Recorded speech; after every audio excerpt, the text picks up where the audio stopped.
विश्वामित्र के यज्ञ की रक्षा। अब राजकुमार बड़े हो चले थे। राजा दशरथ ने उनको सुयोग्य शिक्षकों के पास आश्रम में भेजा। राजकुमारों ने थोड़े ही समय में वेद, शास्त्र, पुराण और राजनीति में योग्यता प्राप्त कर ली। धनुर्विद्या और धनुर्वेद में वे कुशल हो गए।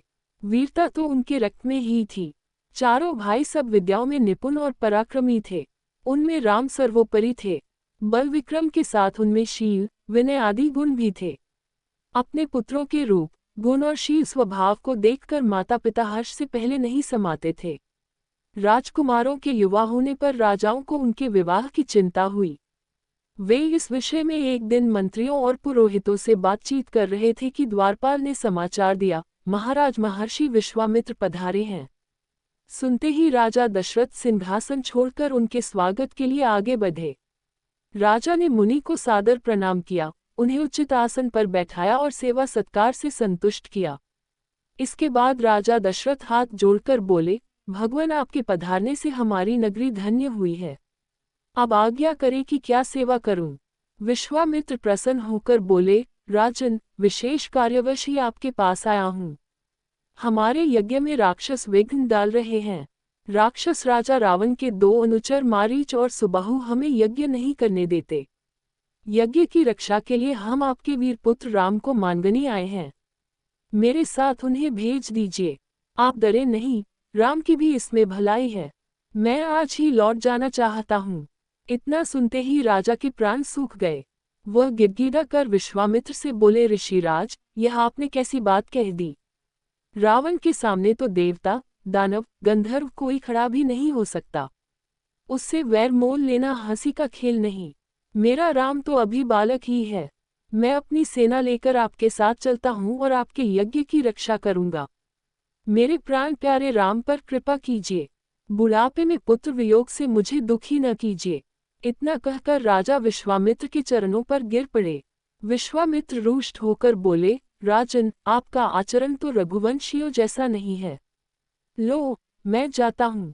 तब राजगुरु वशिष्ठ ने राजा को समझाया, महर्षि विश्वामित्र सिद्ध पुरुष है, तपस्वी है और अनेक गुप्त विद्याओं के पंडित है। वे कुछ सोच समझकर ही आपके पास आए हैं। राम को जाने दें, कोई इनका बाल भी बांका न कर सकेगा। तब राजा दशरथ ने राम को विश्वामित्र के हाथ सौंप दिया। लक्ष्मण भी बड़े भाई के साथ चल दिए। विश्वामित्र के पीछे पीछे धनुष बाण लिए दोनों भाई सरयू के किनारे किनारे जा रहे थे। जब वे 3 कोस दूर निकल गए, तब विश्वामित्र ने कहा, तुम दोनों भाई नदी में आचमन कर मेरे पास आओ। मैं तुम्हें बला अतिबला नाम की विद्याएं सिखाना चाहता हूँ। इन विद्याओं के मिलने पर तुम्हारा आत्मबल बढ़ जाएगा और आसुरी शक्तियों से तुम्हारी सुरक्षा रहेगी। दोनों भाइयों ने ऋषि की आज्ञा का पालन किया। विद्याओं के ग्रहण करते ही उनमें नवीन स्फूर्ति आ गई। उस दिन वे सरयू नदी के किनारे ही टिक गए। अगले दिन वे सरयू के किनारे किनारे फिर आगे बढ़े। सरयू और गंगा के संगम पर उन्होंने गंगा पार की। अब वे एक भयानक वन में पहुंचे, जहां तहां हाथी, सिंह, सूअर दिखाई पड़ने लगे। हिंसक पशुओं की आवाजों से वन गूंज रहा था। महर्षि विश्वामित्र ने बताया, यहाँ से 2 कोर दूरी पर ताड़का रहती है।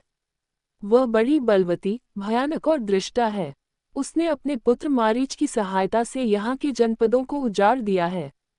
अब तो यहाँ भयानक वन ही तुम देख रहे हो। आज तुम्हें उसका संहार करना है। स्त्री समझकर उसे छोड़ना ठीक न होगा।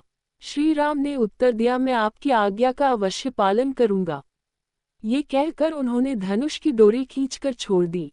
उसकी टंकार से दिशाएं गूंज उठी। महाराक्षसी ताड़का भी उसे सुनकर एक बार घबरा गई और फिर गरजती हुई दौड़ी। राम के पास पहुंचकर उसने धूल का बादल उड़ाया और वह पत्थरों की वर्षा करने लगी। राम ने उसे बाणों से घायल कर दिया। तब ताड़का अपनी लंबी बाहें फैलाकर राम पर झपटी। वह अदृश्य होकर फिर पत्थर बरसाने लगी। राम ने उसे चारों ओर से बाणों से घेर लिया। फिर उसके हृदय में उन्होंने ऐसा तीक्ष्ण बाण मारा कि वह हरहरा कर गिर पड़ी।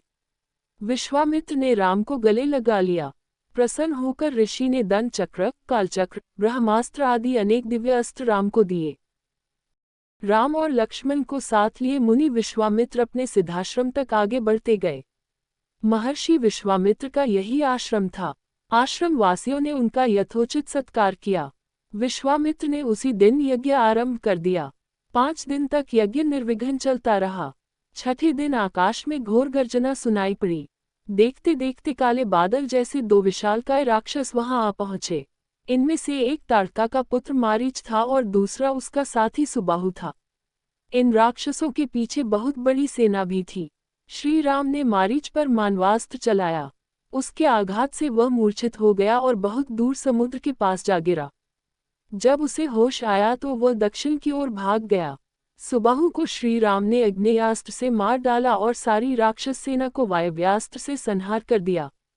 विश्वामित्र का यज्ञ निर्विघ्न समाप्त हो गया।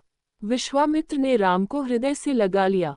सब ऋषि राम की प्रशंसा करने लगे। श्री राम ने मुनि के चरणों में प्रणाम किया और हाथ जोड़कर पूछा, अब हमारे लिए क्या आज्ञा है? विश्वामित्र ने बड़े स्नेह से कहा, वत्स, मिथिला के राजा जनक को तुम जानते होंगे। वहां बहुत बड़ा यज्ञ हो रहा है। हम लोगों को वहां जाना है। तुम दोनों भाई भी हमारे साथ चलो। राजा जनक के यहाँ विचित्र धनुष भी है, उसे कोई उठा भी नहीं पाता। वह धनुष भी तुम देखना।